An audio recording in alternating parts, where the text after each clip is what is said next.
Hello friends, I Pradeep Kant Pachoi, Assistant Professor, Department of Pharmacy at Ramis Institute of Vocational and Technical Education, Greater Noida. Now we are going to discuss about cardiovascular system. Cardiovascular system means circulatory system. Cardio means heart and vascular means blood vessels. It means circulating fluids.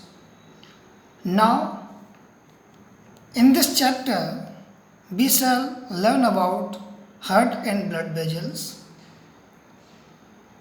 Part 1. Introduction. The cardiovascular system comprises the heart and numerous blood vessels. इस system के अंदर heart and बहुत सारी blood vessels शामिल होती हैं. And the heart is muscular pump that force blood through a system of blood vessels that includes various arteries, veins and capillaries. और heart जो होता है वो ब्लड को पंप करता है through the various arteries and veins and capillaries. The heart is unique organ as it undergoes rhythmic changes like the contracting, taking rest and immediately again contracting. एक ऐसा organ है जो कि इसके अंदर rhythmic changes आते रहते हैं like contraction and relaxations, and this process continues for the entire lifetime. और यह process आपकी पूरी लाइफ तक ऐसे ही कॉन्टिन्यूसली चलता रहता है. This rhythmic changes of pumping the blood continuously keep us alive and healthy. और ये रिदमिक चेंजेस जो हैं वो आपके कॉन्टिन्यूसली एक अलाइव एंड हेल्दी रहते हैं.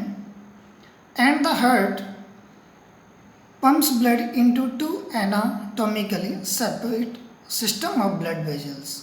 और जो हार्ट होता है वो ब्लड को टू स्ट्रक्चर्स में सेपरेट ब्लड वेजल्स को पंप करता है. First point is pulmonary circulations.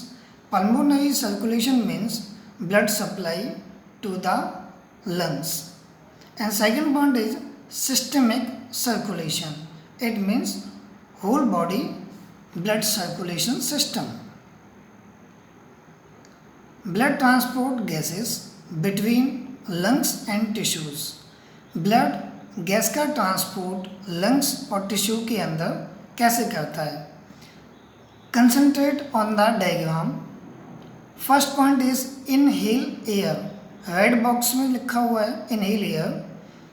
It means आप जब ऑक्सीजन इनहेल करते हैं तो वो ऑक्सीजन के जो मॉलिक्यूल होते हैं वो हमारी नेजल कैविटी या माउथ के थ्रू सबसे पहले हमारे ट्रैकिया से होके ब्रोंकाई के बाद ब्रोंक्यूल्स और ब्रोंक्यूल्स के बाद कुछ एल्वियोलर सैक, कुछ बैलून टाइप के थैले होते हैं जिनको हम एल्वियोलर सैक कहते हैं. उनके अंदर एल्वियोलर स्पेस होता है. सी इन द एल्वियोलर स्पेस के अंदर जब भी हम ऑक्सीजन मॉलिक्यूल्स आते हैं तो वो एंटर करते हैं हमारे ब्लड वेजल्स में. जैसे O2 ने एंटर किया कैपिलरीज के अंदर, फिर वो आया हमारी आर्टरीज के अंदर. आर्टरीज के अंदर जब ऑक्सीजन आता है फिर वो हार्ट के अंदर जाता है. हार्ट के बाद फिर वो आर्टरीज में प्रेजेंट होता है, मूव करता है. यहाँ पे लिखा हुआ है O2 rich and CO2 poor bloods. मतलब O2 की मात्रा यहाँ ज़्यादा होती है और CO2 जो होता है वो बहुत मिनिमम अमाउंट में प्रेजेंट होता है. Then O2 enter into the capillaries. After that O2 enter into the tissue cells. और आर्टरीज के बाद फिर वो arterioles, then capillaries, and capillaries के बाद O2 जो होता है वो हमारे टिश्यूज़ के अंदर एंटर कर जाता है. After that CO2 elimination from the tissue cells. अब आप देख रहे हैं कि CO2 टिश्यूज़ के अंदर से कैपिलरीज के अंदर जा रहा है, देन कैपिलरीज के बाद फिर वो रन कर रहा है वेंस के अंदर। अब यहाँ पे पॉइंट लिखा हुआ है CO2 rich and O2 poor blood. इसका मतलब ये है कि CO2 की मात्रा वेंस के अंदर ज़्यादा है और O2 की मात्रा कम है, क्योंकि वो कार्बन डाइऑक्साइड को बाहर निकाल रहा है टिश्यूज़ के अंदर से, और जो ऑक्सीजन के मॉलिक्यूल थे वो हमारे टिश्यूज़ के अंदर एंटर कर जाते हैं और एनर्जी प्रोड्यूस करते हैं। देन उसके बाद CO2 enter into the heart and after that move to the veins and capillaries and eliminate the carbon dioxide from the capillaries into the alveolar space। और जैसे ही वो alveolar space में आता है फिर उसके बाद CO2 एक्सेल करता है, हमारी बॉडी से बाहर निकलता है बाया द माउथ और nasal cavity. This is the mechanism of blood transport gases between the lungs and tissues। और इसकी एक प्रॉपर मैकेनिज्म को हम अगले चैप्टर रेस्पिरेटरी सिस्टम में पढ़ेंगे। Blood vessels has several types, बहुत टाइप्स की होती हैं। First point is arteries and arterioles. ये क्या करती हैं? Transport blood away from the heart. इनका काम होता है ब्लड को हार्ट से बॉडी के लिए, बॉडी ऑर्गन्स के लिए ले जाने का काम। Ball consist of 3 layer of tissue, और इनकी जो बॉल होती है वो 3 लेयर की बनी होती है जो टिश्यूज़ की होती हैं। पहला पॉइंट है ट्यूनिका एडवेंटिटिया। इसको हम कह सकते हैं tunica externa. This is the outer layer of fibrous tissues and made up of elastic and collagen fibers. Second is layer tunica media. It is middle layer of smooth muscles and elastic tissues. It is the thickness layer and consists of elastic fibers and smooth muscles fibers that extend circularly around the lumen like a ring. ये जो layer होती है tunica media, ये एक thick layer होती है। And third layer is tunica intima, जिसको हम कह सकते हैं tunica interna. This is inner layer of squamous epithelium and it contain lining of simple squamous epithelium called endothelium, a basement membrane. यह ब्लड वेजल्स की inner layer होती है। See the diagrams of arteries, vein and capillaries. The difference of layer, you can see the differences in the structures. Tunica interna, it means inner layer of the artery and vein, same. Tunica media, it is middle layer of artery and vein. And tunica externa, it is external layer and outer layer of the artery and vein. And the major difference is the valves are present in the vein and valves are absent in the arteries. And the blood pressure in the artery is high and blood pressure in the vein is low. And the capillaries, see the diagram of capillaries contain the endothelium cells, and relationship between the heart and different types of blood vessels। Heart और blood vessels के बीच में कैसा एक relation होता है, किस type का रिलेशन होता है। See the first point is heart.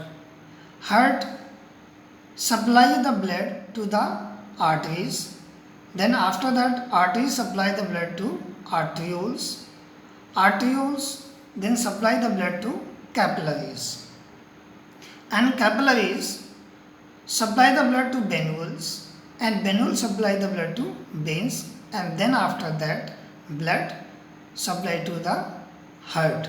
It means circulatory system, circulating fluid।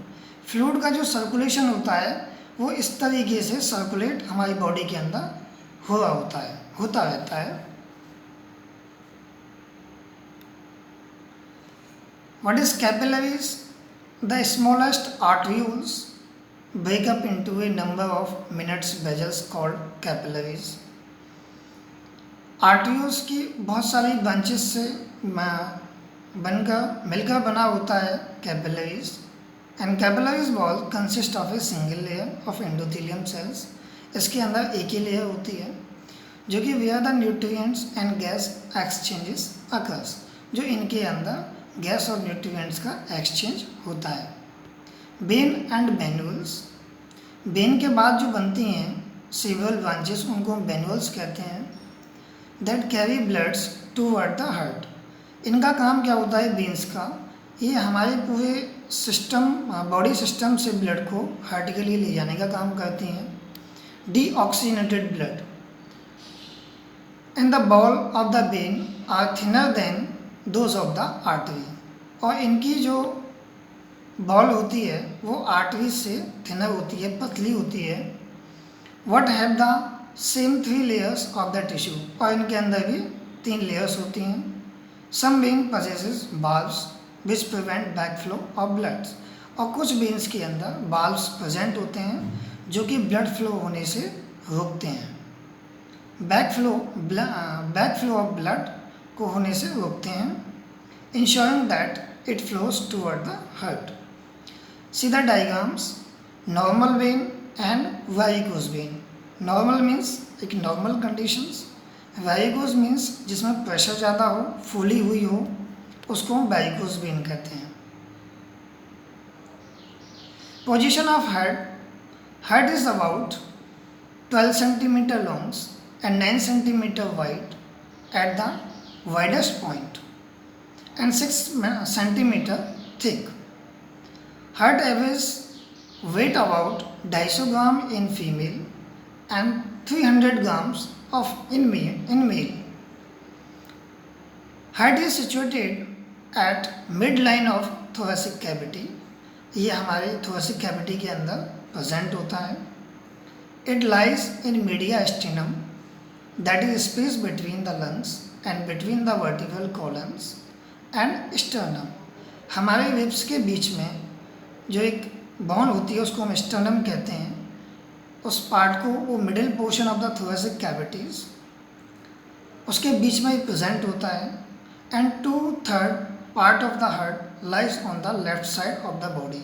और मीडिया स्टेनम के पार्ट से जो हार्ट का 2/3 पार्ट होता है वो हमारे लेफ्ट साइड में प्रेजेंट होता है।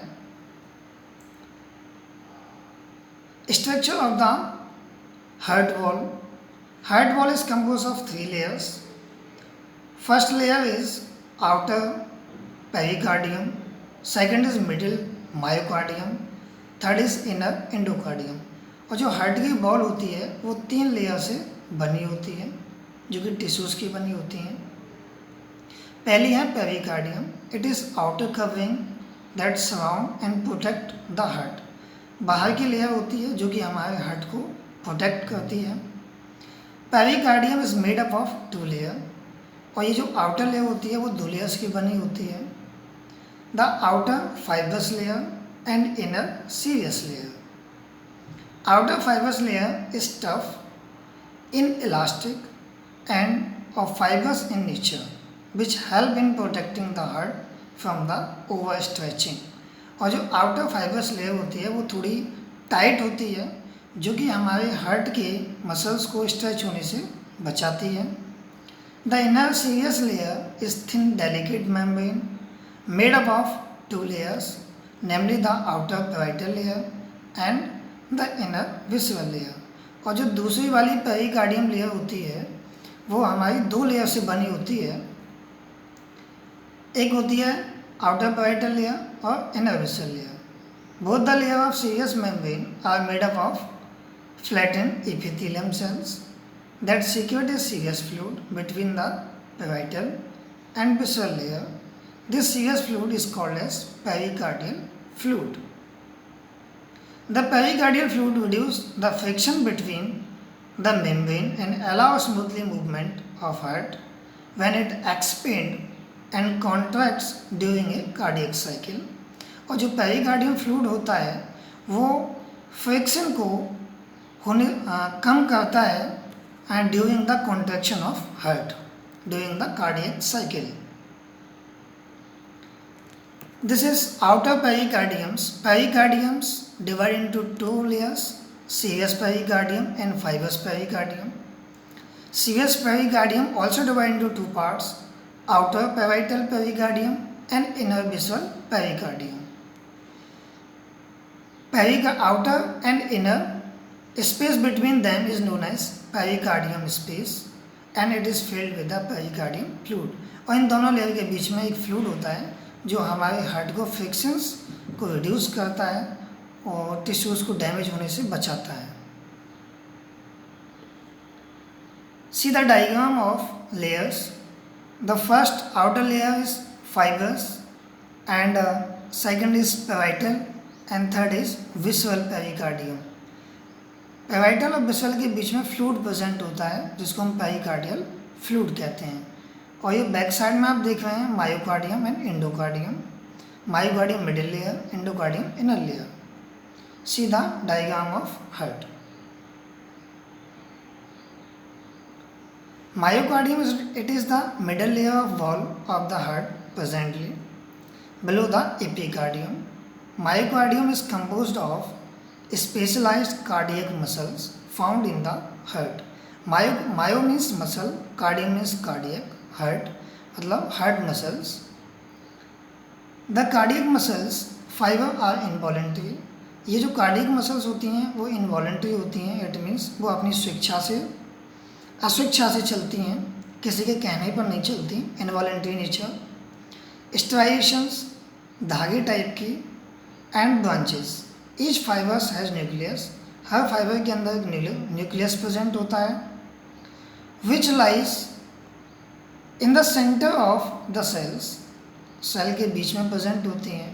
And the branch of cardiac muscles fiber join together with the branches of adjacents or neighboring fibers. The point of unions of branches called as intercalated disc. Intercalated disc play an important role during the contraction of the muscles. You see the diagrams.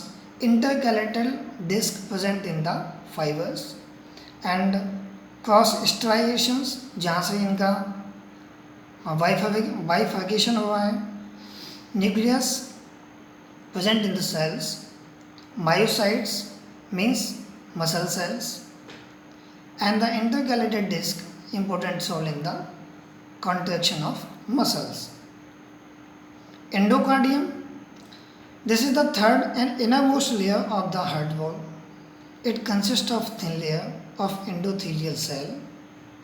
It provides smooth lining for the chamber of the heart and cover the valves of the heart.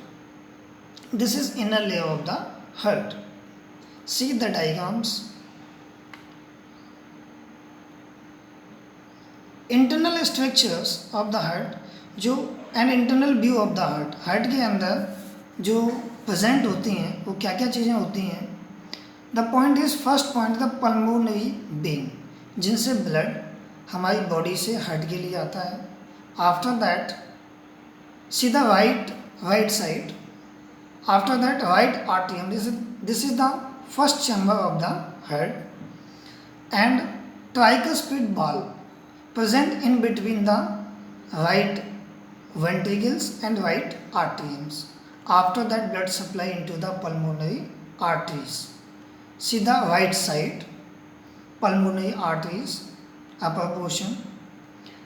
Then pulmonary arteries supply blood to the lungs and then oxygenated blood supply from the lungs to the left atrium. Then mitral valve, it is known as bicuspid valve and supply blood to the left ventricles. Left ventricles supply the oxygenated blood through the aorta, the upper portions aorta. It is the major arteries and supply the oxygenated blood to whole of the body.